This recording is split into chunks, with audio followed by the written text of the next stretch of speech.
Welcome, Hoboken, New Jersey. This is our weekly podcast. This is Andrew Impastato. Tell you a little bit about myself. I've been in Hoboken for 15 years, moved here out of college. I own two businesses in town. One is Next Basket Wins, and another one is Parking Dude that helps offer solutions to our parking problems in town. I ran for city councilman in 2015 on the Mike DeFusco slate for mayor. I'm also a Hoboken Housing Authority Board Commissioner appointed by the City Council, and I hang my real estate license here at Prime Real Estate Group where we are filming this. Josh. I'm Josh Sotomayor-Einstein. I moved here in January of 2007. I'm on the Hudson County Regional Jewish Council. I'm a member of the New Jersey GOP State Committee. I love Hoboken. I like long walks on the beach, reading science fiction, and I have a little bit of hair on my chest.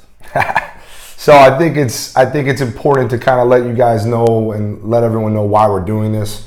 I think it's, we're not the same when it comes to politics. We might disagree at certain things. We actually ran against each other. I ran in that election as well, and that's when I knew this is a guy I want to be friends with. Yeah, so we have mutual respect for each other, but I think some of the topics that come up might bring a different angle, a different opinion. The whole point of this podcast is to recap the events of Hoboken during the week, talk a little bit about policy, what's going on in our city, and then add a different business aspect. We're going to try to have a different business owner on each week, talk about their challenges, their successes here in Hoboken, what it's like to run a business, and just really it's everything that's going on in Hoboken. Josh is a Jewish American, Republican. Myself, I am a Democrat. I am Catholic. I love to play sports. I've never had a dog as a pet. I love dogs. Josh loves dogs. I have heard of sports. So I think, as it comes to bike lanes and scooters and water main breaks. The worst. Policy, whatever's going on, we're going to have two different angles, which I think is hopefully going to be proactive and entertaining at times. So let's jump right into it, if you don't mind. Let's do it. Election day is coming. It's a week away, tomorrow. We had some interesting debates last week. I think we should talk about some of them. We had a fifth ward debate. We had a general debate for every single council candidate. Two of those with the Quality of Life Coalition run by them and Hudson County View. Let's get your overall thoughts, and then we'll try to go each ward by ward. So, as you're aware, myself and my friends, Peter Biancamano, held the Fifth Ward debate as part of our show, The Pulse with Peter B., which is on cable access. I forgot to mention that before. Whether it's the debate that we had or the QLC debates, which are also really good, there seems to be a lot of people that feel there wasn't much difference between the candidates when it comes to policy. And it seems to me people are a little bit thirsty for some diversity of thought. Yeah, absolutely. And I think what you see sometimes at these debates is everyone's playing nice. No one wants to be confrontational, divisive. They want to all kind of agree on different things. And then separately, when we get away from that, they start firing up their opinions. Let's go right into it. First ward. We've got the incumbent Mike DeFusco.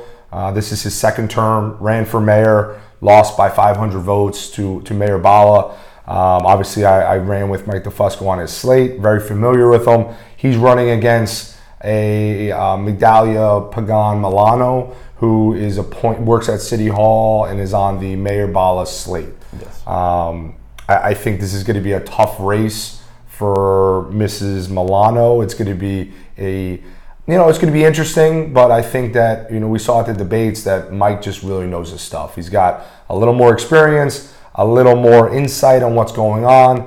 He's an independent voice on the body, and he's done a pretty good job in the first ward. What policy differences there are between the two, or between any of the candidates that are running against each other, he definitely exploited and highlighted in a very positive way. But when it came to the back and forth, obviously, I think he was clearly a winner of that, but I was impressed with her because she was able to dish it out almost as good as she took it. I still think he won that, and definitely on policy. But I would not be surprised to see her run in the future again. Yeah, she was fiery at times and really defending her, Mayor Bala's policies and defending that her love for Hoboken and that she's doing everything in an ethical way. And that was kind of like they exchanged shots over, the elect reports, who's backed by super PACs. It got a little chippy there, but I do agree. She fired back and held her own. She didn't kind of just hide away, and she wasn't scared, which was very interesting. In the second ward, we have the incumbent Tiffany Fisher, this is I believe her second term, and she's going against Nora Martinez Di Benedetto, who is a local school teacher. Who do we like in this ward, or who do we think has a shot, and how did they do at the debate? Well, I just want to say, as the son of a public educator, I love all teachers. God bless you. You have to deal with so much nonsense, so much bureaucracy. Buying votes for your next run? No. I'm a conservative Republican. I still support school choice. No public school teacher will ever vote for me, and that's okay. Vote how you feel. But when it comes to the debate, Benedetto was disappointing. She didn't seem to really articulate any policy differences whatsoever. Just kind of saying, basically implying, I really, really love Hoboken. I love Hoboken more than my opposition, and I'll be better than my opposition on basically the same things that her opposition, who's the incumbent, is saying. Right. And when it came to policy, I disagree with Fisher, but she showed her mastery of the issues. Right. What specifically? I mean, I know the big Monarch project comes to light.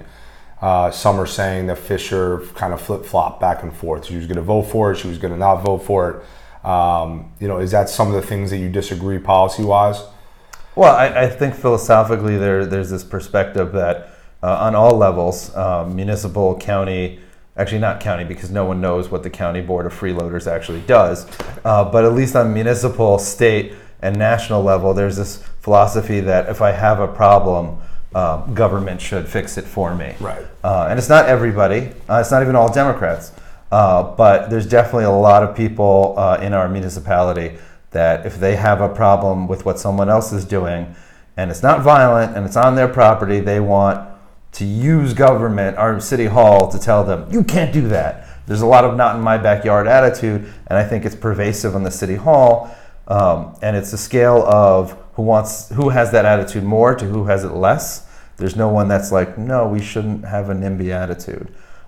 So, I mean, it's not really, that's the philosophy, the smaller government people in town, and we do exist, but we are not the majority by any means, so we don't shape the conversation as much as we could.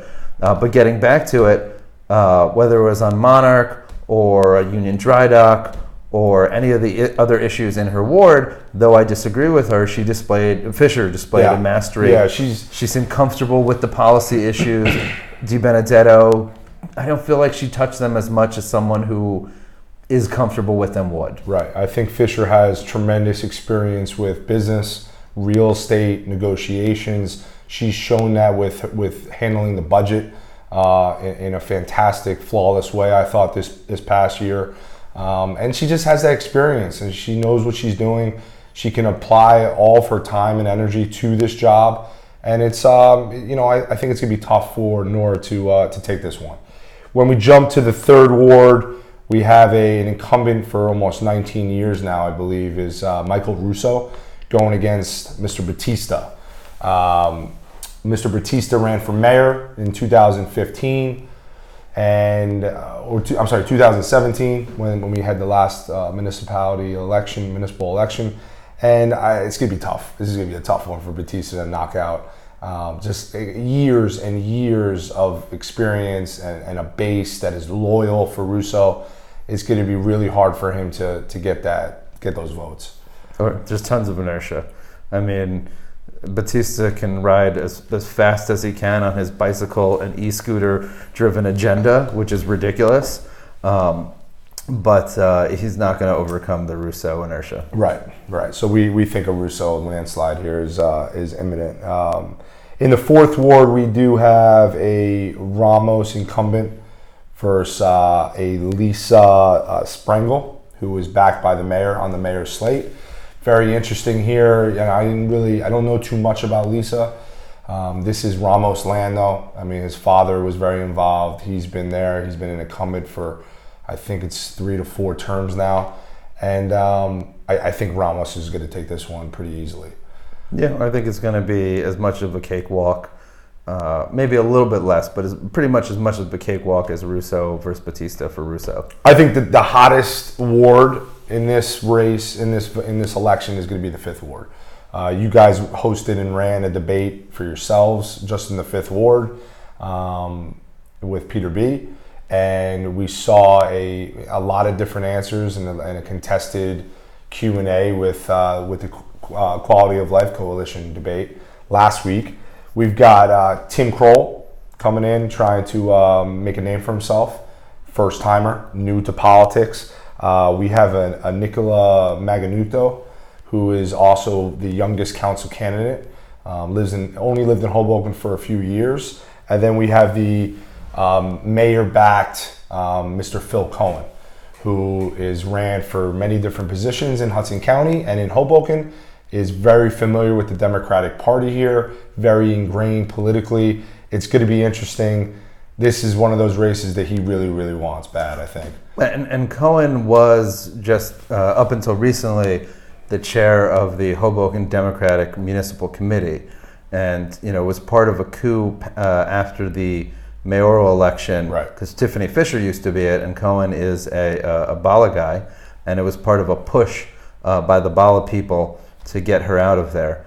So it's going to be an interesting race. I mean, from the debate that we did, you could see that, and also the QLC debate, Cohen is running on his record of being on various government boards, and basically saying, I was there when this happened.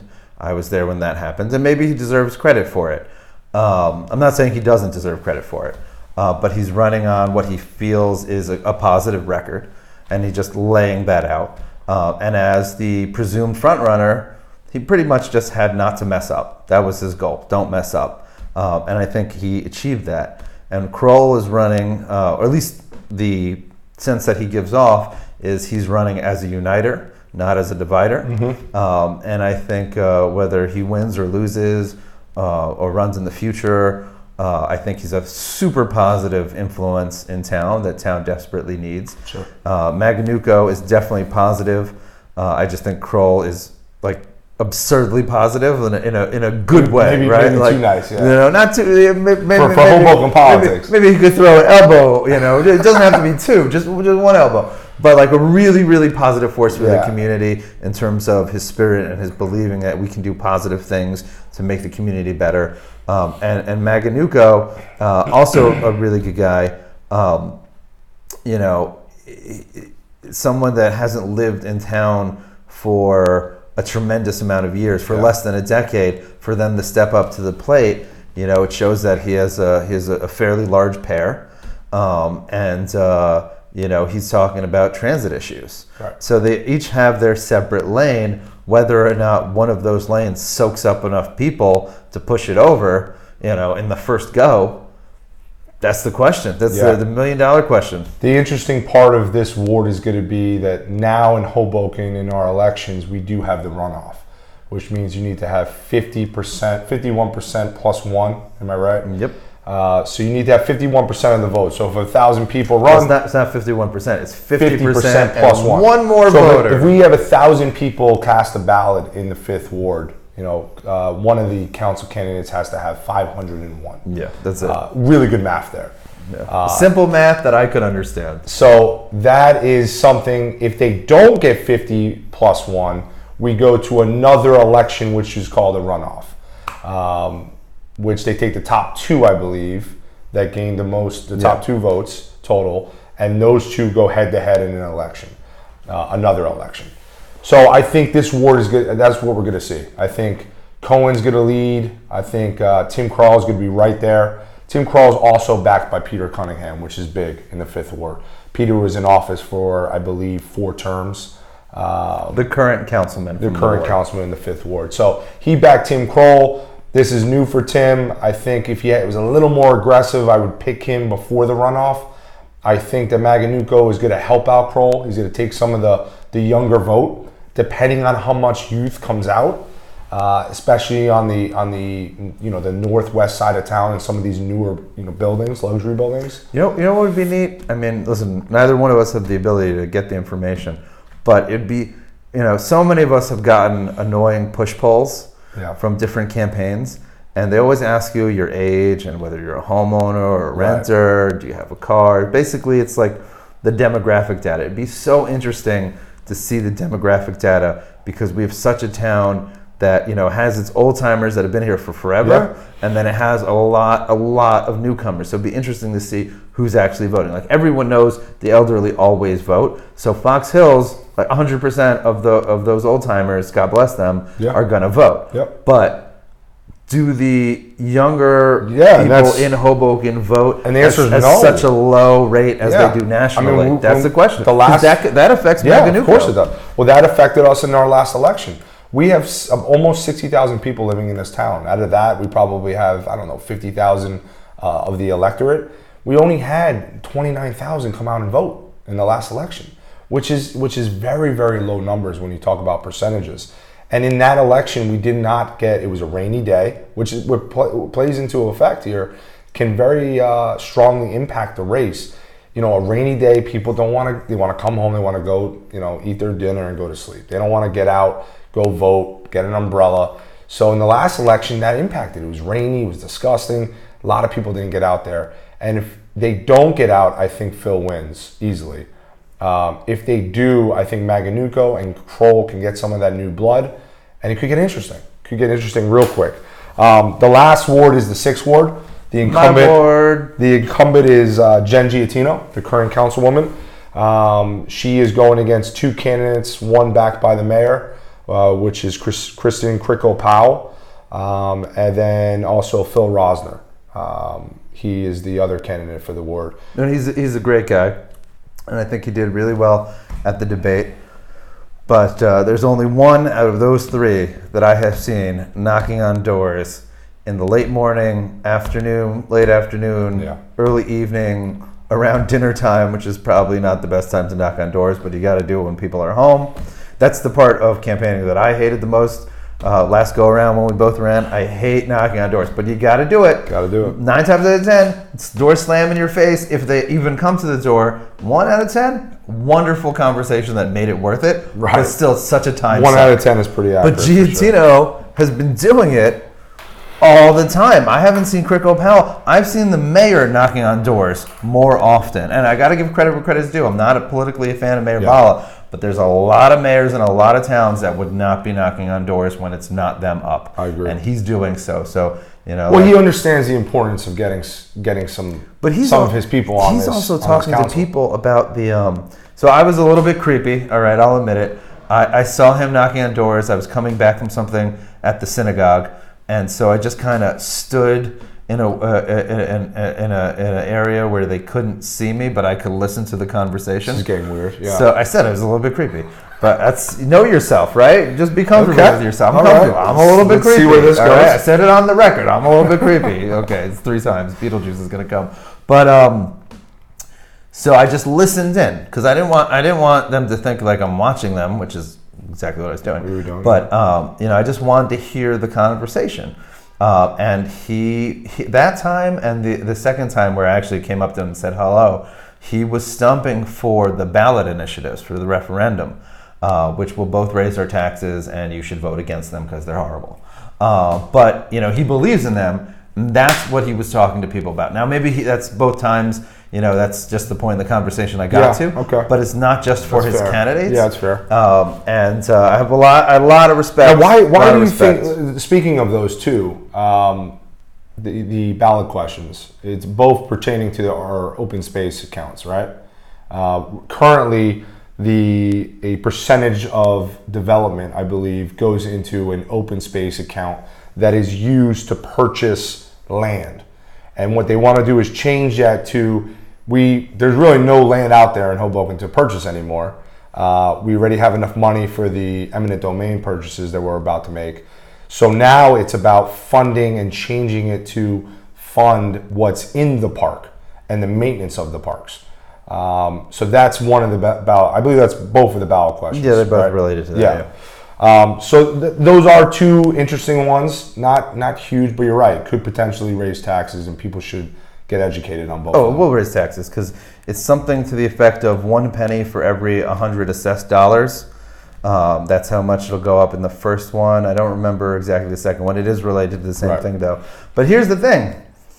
Whether or not it's something we should be spending money on, it's something that should be in the normal municipal budget. There shouldn't be an individual levy for everything that they want to do, because then the people in City Hall that we elect will just play games with us and put everything on that and say, well, the people voted to raise taxes. And it's not that the people voted to raise taxes, it's that some people voted to raise taxes. And they, just decided to pass the buck to somebody else so they can say that they didn't actually raise the taxes when they're advocating for a tax raise.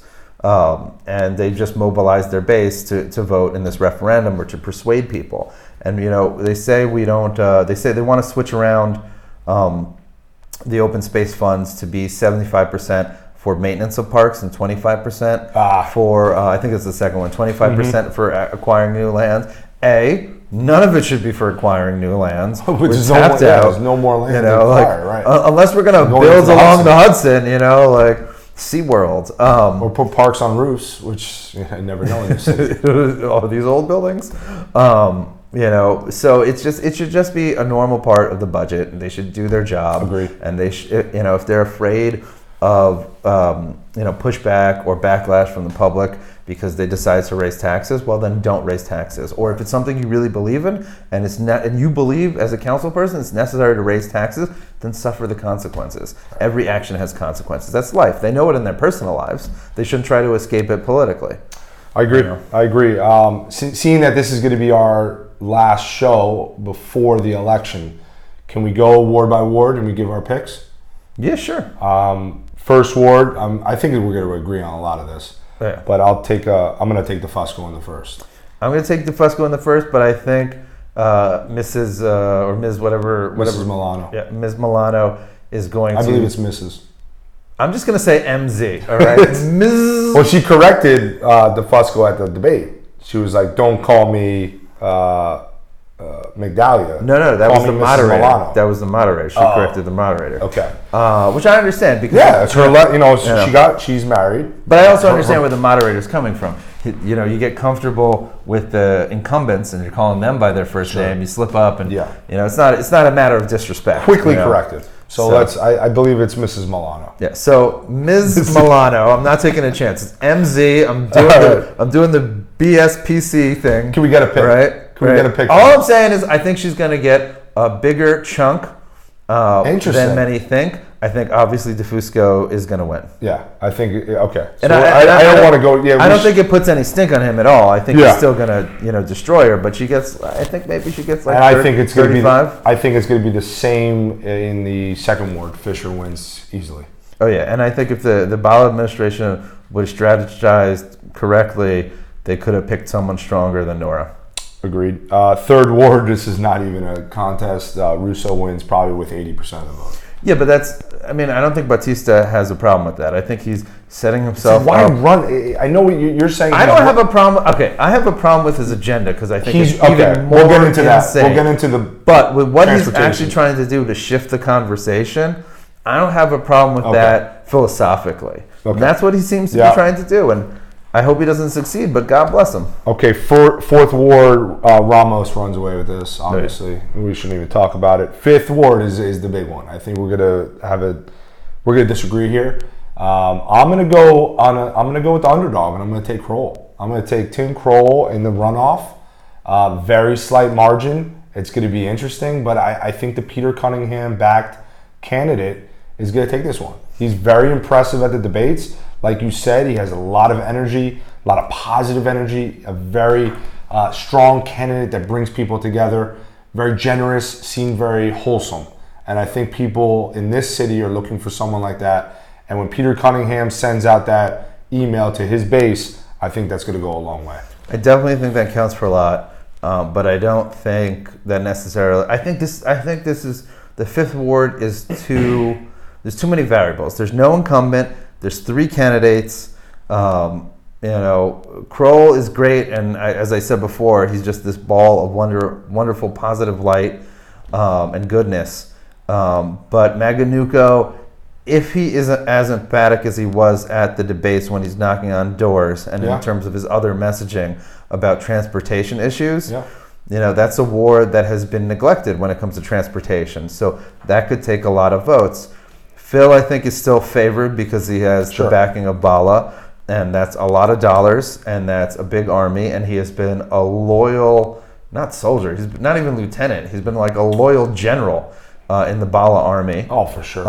And so even if Bala was like, I'm not picking one, which obviously he did pick Phil, but even if he wasn't picking one, I think a large part of that Bala army would be backing Phil. So I think it's like, so you're going Phil. Maybe 40-45% Phil, and then and we agree goes to a runoff.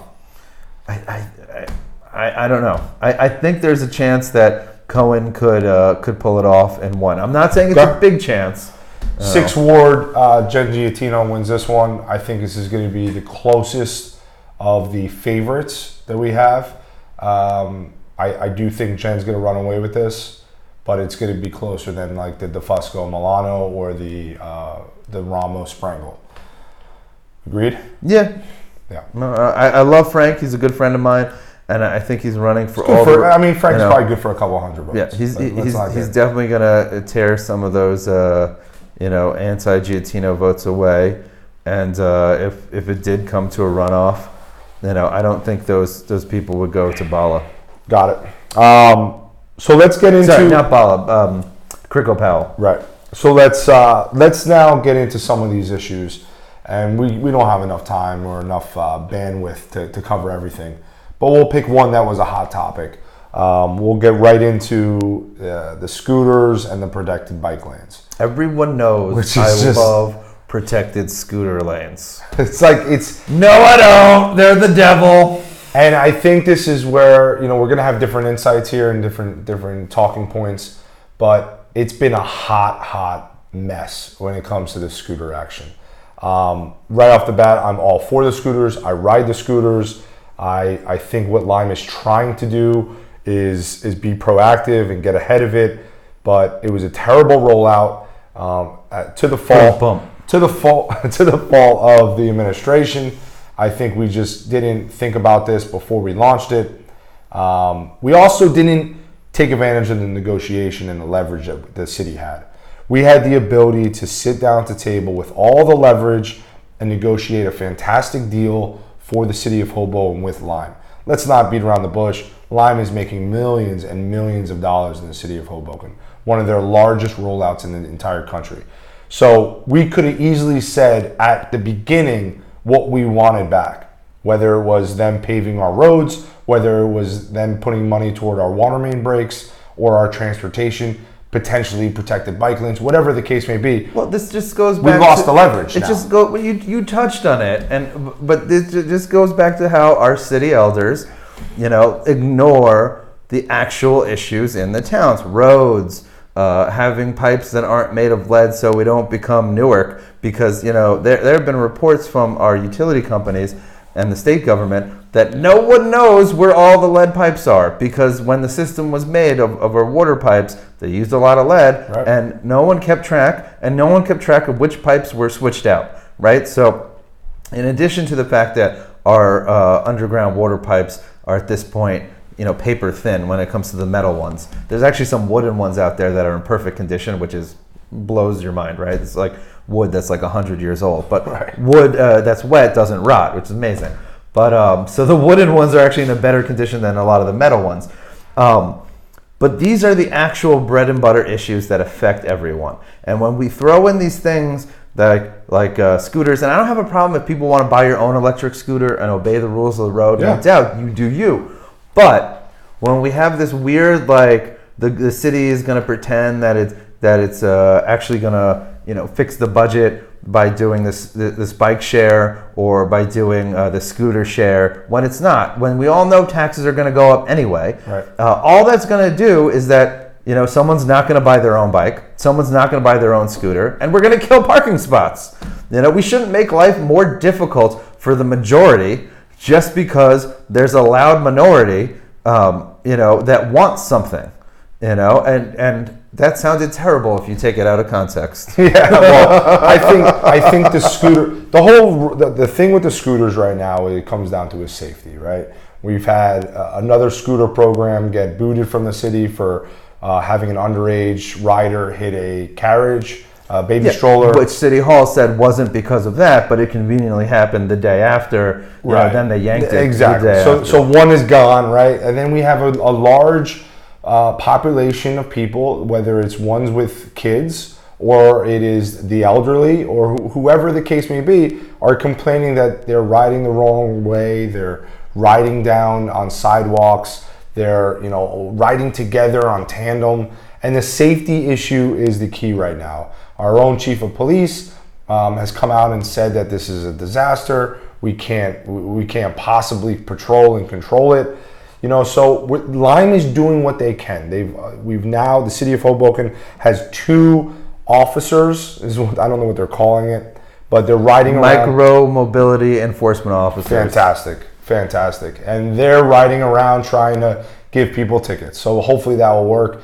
My stance is that if you get rid of the Lime program and people are forced to get their own scooters, how are you going to potentially police that? Well, there's no force. If someone is allowed to do something, that's not force. You have people already with their own scooters in town, and that's okay. And don't get me wrong, I love law enforcement, but at the end of the day, they're supposed to enforce the ordinances. I agree with you. I'm tired of hearing that excuse from the chief. I've thought for a while that we need more police, and if this Beyond Stupid program is something that we're going to keep, or as a popular trend, if people buy more scooters, then we need to have enforcement of the road rules, period. Right. And it's not just with the scooters, it's at our stop signs, it's at our red lights. Sure. There's not enough enforcement like that. And I get it, the cops don't want to do that because it's boring. I get that, and I love the police. But you have to adapt. That's part of the job. Exactly. I agree with that. And God bless them, they face a lot of crap, they get a lot of crap. They do a great job.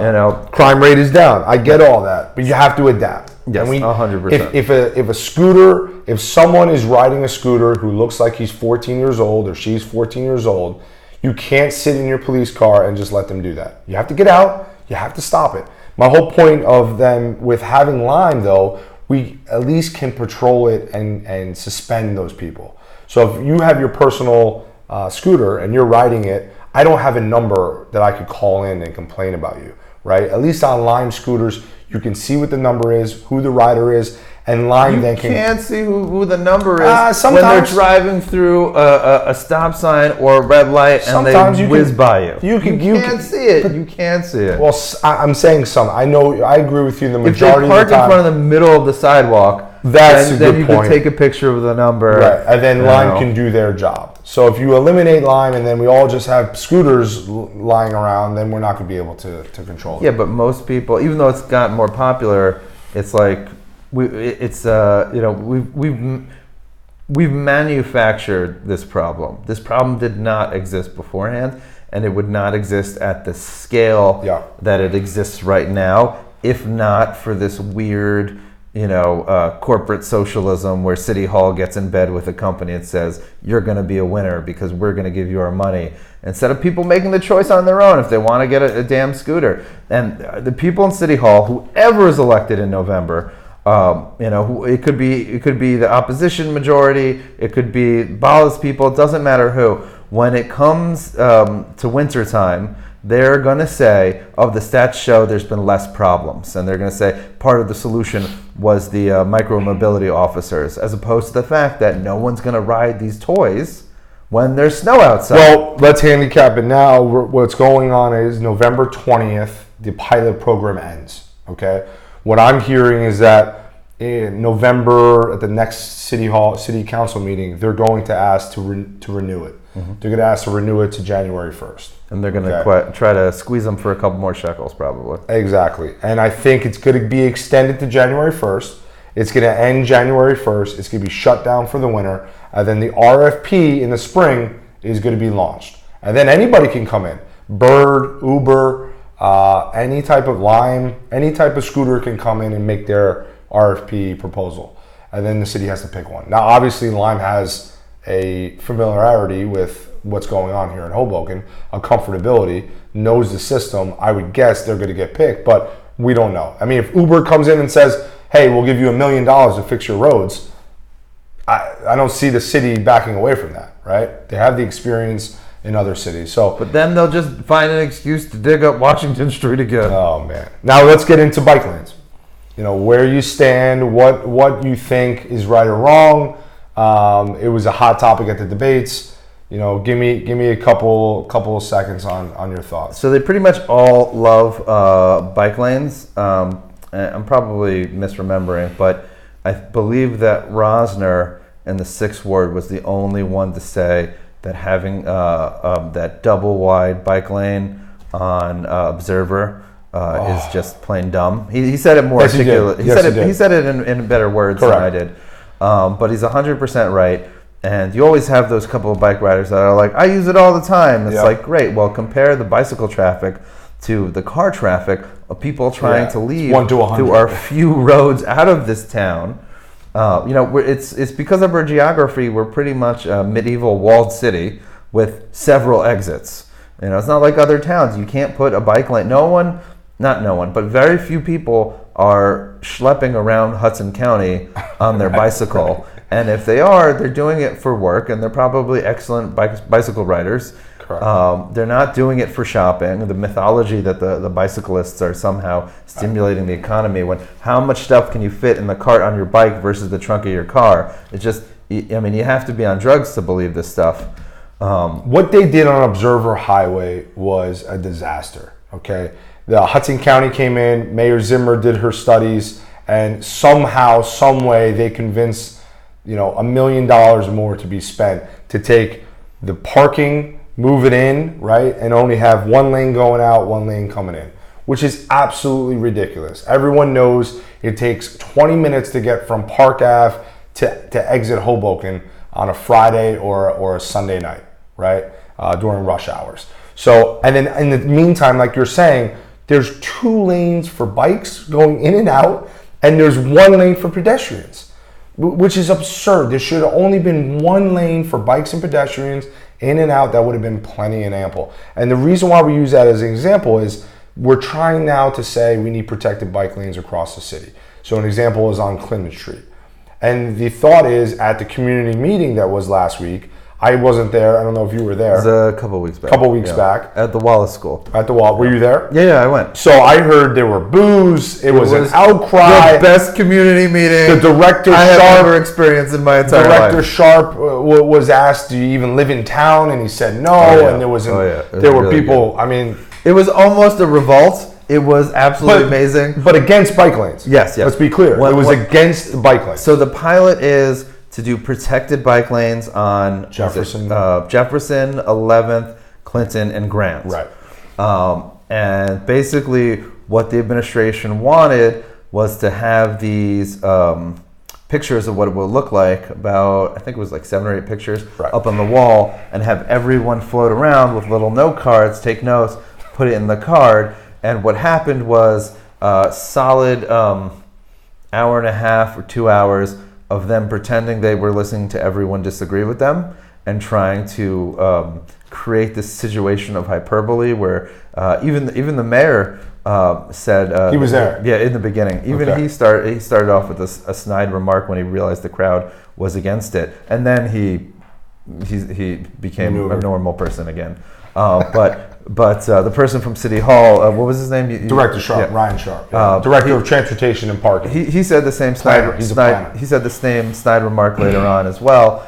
So you want more people to die? Because their whole plan is quote unquote Vision Zero, which really translates to zero vision. Okay, because there's nothing original. It's not realistic. If I hear this anymore, I can't. And Batista brought it up at the debates. Oh yeah. He announced the people that passed away due to car accidents. getting hit by a car. And listen, it's a tragedy, right? No one should die. No one should be hit or feel unsafe walking the streets of Hoboken, riding a bicycle. I get that, okay? I'm all for safety for pedestrians, cyclists, cars, whatever the case may be. Everyone should be safe.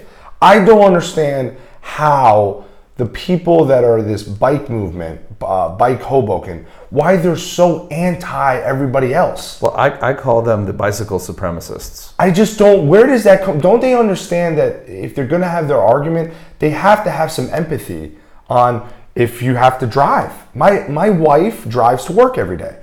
I use my car every single day for transportation. How dare you? Right. So there's 2 cars being used by myself. Some people are teachers in other cities. How about the elderly that have to use the cars to go get to the pharmacy to get their drugs?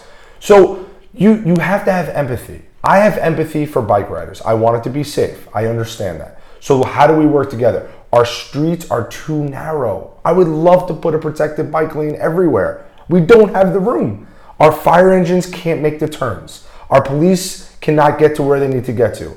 It just doesn't make sense. And it's dangerous when you do the protected bike lanes. There's different types of protected bike lanes. The ones that they're proposing are not protected with a concrete barrier. Yeah, it's protected. Yeah, with a ballard and a little rubber thing that's like 5 inches high as well. In addition to the ballard, but it's also dangerous because the reality is whether it's for people making deliveries or a quick jaunt to the store, people double park in this town. Right. We live in the most anorexic of cities. So, and our roads are anorexic. So when you push the double parkers to the corner, they're going to be blocking people's vision when they're trying to cross. And a lot of the people that were at the meeting made this point. They're like, I have little kids.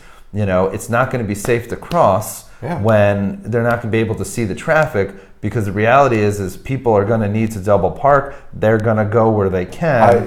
And then the administration is like, well, there's going to be loading zones. Well, if there's loading zones, you're killing parking. And also, there's not going to be enough loading zones. Loading zones don't work unless they're enforced. For every, for all the delivery trucks. So it's just not realistic. And there was this one bicyclist who spoke who was awesome. And she made the point that she would not feel safe in the protected lanes because if there is a it was great. She's obviously not part of Bike Hoboken. As someone that is not a bicyclist since I was 16, when I learned how to ride a bike for summer camp and rode 21 miles on that trip, I was not going to miss that trip, and has not ridden a bike since. Okay, that's a lot of miles. I didn't have perspective on this, but she made the case that as a bicyclist now on the street, if someone is being a little bit loopy in their car, or if they're distracted, or they're eating, or God forbid they're intoxicated, or they're high or something, she can maneuver out of the way. She's at least has that potentiality, that option. Right. She's stuck in the bike lane, and someone's going to run into the bike lane. They can go over the stupid plastic things. Ballards. She can't. So, or it's more of a problem for her. So it's kind of almost a death trap. I would love to try to get someone on here on the show. Maybe we can get someone from the Bike Hoboken group, and we can ask these questions in a heartfelt conversation where we can see when we bring these points up, what do they say? Are they just completely ignorant to all these things? Because the force behind protected bike lanes is growing. And it's got so much publicity and so much noise that I don't see it going away. So, it's kind of the flip side. I can't remember it exactly, but there's some inspiring quote from some female activist back in the day that said something to the effect that a small group of people can create change. Mm-hmm. And so I think the flip side of that is just a small group of people that really, really want something in a town can make it happen because they act as a special interest group. Sure. And that's what we're seeing right now. Right. So I think we've done a good job here of going over. This is not going to be just a political show. We want to talk about different things, whether it's business, current events in Hoboken. Sure, policy and politics is going to come up. It's not going to be the be-all, end-all of this show. Well, it's election season. Exactly right. It's next week. We started this week. This is our first show. We want to talk about it. We want to handicap it. We want to see what's going on. It'll be interesting next week when we have a show after the election we could talk and digest what occurred. See what hijinks happens right Yeah, at the yeah. last moment. One thing I do want to, I want to kind of end the show, and maybe we can make it a consistent thing, is you bring up one business or one positive experience you've had in Hoboken. Maybe the residents don't know about, or viewers haven't had a chance to see or visit. I'll do the same, and then we can get out of here. So my favorite new or newish restaurant, it's under a year old, I believe, on the Avenue. I believe it's 4th and Washington on the west side of the street near the GameStop, is Garlic and Tahini House of Shawarma. Oh, it's brand new? It's like less than a year. Okay. A wonderful Lebanese couple. It's a Lebanese chain, and it's like home cooked Middle Eastern food, and the Levantine peoples, they know their food. Fantastic. Great shawarma. I've been told, I gotta try it out. I've been told great falafel. I don't understand fried chickpea balls, but other people love it. Everything on the menu great. Their kibbeh is off the hook. Okay.